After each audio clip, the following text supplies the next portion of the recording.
ሳዳም ሁሴን የመካከለኛው ምስራቅ ደፋር ይታወስ። ሳዳም ሁሴን የአረፋ ዕለትም ሁሌም ይታወሳል። አረፋ በመጣ ቁጥር ሳዳምን እያስታወሰ ሙስሊሙን ዓለም ጥቁር ጠባሳውን እያከከ ያስታውሳል። በቁጭት ምን አለ ባልሆነ እያለም ይነደማል። ያሳዝናል። ሳዳም ሁሴን የራሱ አረቦች ተባበሩበትም ከሃይማኖተኛው እስካልገባው ፖለቲከኛው ሳዳምን ሸሸው።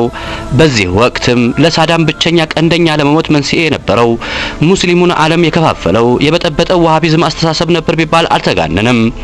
መቼም ከዚህ ጋር ምን አገናኘው ትሉም ይሆናል ሼኾቹን ጨምሮም ዋሃቢዝም በኢራቅ ደህንነት መስሪያ ቤት እንዴት በሳዑዲ አረቢያ እንደተወለደም እንዲሁም እንደተፈለፈለም ዲ ኦሪጂን ኦፍ ዋሃቢዝም በሚል ለሙስሊሙ ዓለም ያተረፈው ቀውስም እንዲሁም ትርምስም ቁልጭ አድርጎ ይፋ የሚያደርግ ነበርና በዋሃቢዝሙ አልተወደደም። ሳዳም ሁሴን አረቡ ዓለም የምዕራባውያኑን ሎሌ መሆን የለበትም፣ ሰፊ ሪሶርስ አለን፣ እናሰባስበው፣ አንድነት እንፍጠርበት፣ ሰጥተን እንቀበልበትም በማለቱ ጂሃድ አወጀ ተባለም። ደፋሩ ሳዳም ሁሴን ሰፊ ፕሮፓጋንዳ ተሰራበትም።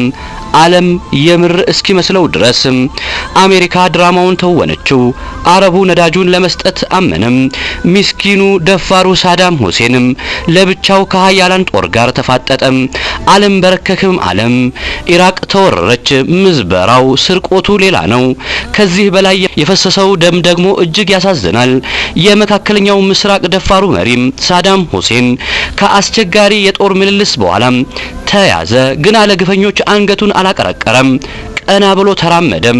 ክብሩን ቢገፉትም የውሻ ትራፊ ቢሰጡትም በእስር ቤት ቀዝቃዛ የስቃይ ማዕት ቢደረድሩበትም ሳዳም ግን ቀጥ ብሎ እንደቆመ ነበር። በእስር ቤት አንድ ነገር ከሳዳም ጎን አይለይም፣ እርሱም ቁርአን ነው። ሲቀራው የሚመሰጥ እንዳለ ሁሉም በሳዳም ስለንቦናም ጀግንነትም ተናዶ ቁርአኑን ሲወስዱበትም እርሱም የቻለውን ያህል የአላህ ቃል በቃሉም ሲል ሳዳምን ማንበርከክ ማይቻል ሆነም። ተገነዘቡም። ፍርድ ቤት ሲቀርብም ኮንፊደንሱ ይለያል ይላሉ ድርሳናትም። በነጻነት ያወራ ነበር። ሲንቃቸው ቁርአኑን ይገፍታል፣ ማንበቡን ይቀጥላል። ፈገግታው ሌላ ነው። ታሳሪ አይመስልም ነበርም፣ የተጎሳቆለ አይመስልም ነበር። ጀግናው ሳዳም ሁሴንም ቁርአኑን ይዞ ይንቀሳቀሳል። ሞትን ፈጽሞ አልፈራም ይላቸዋል። ምክንያቱም እኔ ሙስሊም ነኝ፣ ፈጽሞ አልፈራም ይላቸዋል። በመጨረሻም የመካከለኛው ምስራቅ ደፋሩ ሳዳም ሁሴን የሞት ፍርድ ተፈረደበት። ነገር ግን አላዘነም። ረጅም እድሜ ለኢራቅ፣ ረጅም እድሜ ለኢራቅ ህዝብ፣ ሞት ለወራሪዎቹ በሚል ድምጹን አሰማም። ፈጣሪውን አመሰገነ። صدام حسين المجيد بالإعدام شنقا حتى الموت لارتكاب العمد كجريمة ضد الإنسانية وفق المادة 12 أولا أليف بدلالة المادة 12 أولا ثانيا ثالثا رابعا من قانون ማስታወስ ይጠቅማል እንዲል በነገራችን ላይ በኢራቅ ጦርነት የተሳተፉ መሪዎችም እንዲሁም ወታደሮች መጸጸታቸው በአደባባይ ያወጡ ብዙዎች ናቸው።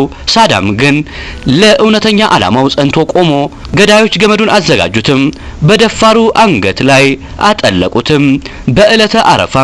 በዕለተ አረፋም ሙስሊሞች በሚደሰቱበት ቀን ግድያውን ተፈጸመም። አበቃ።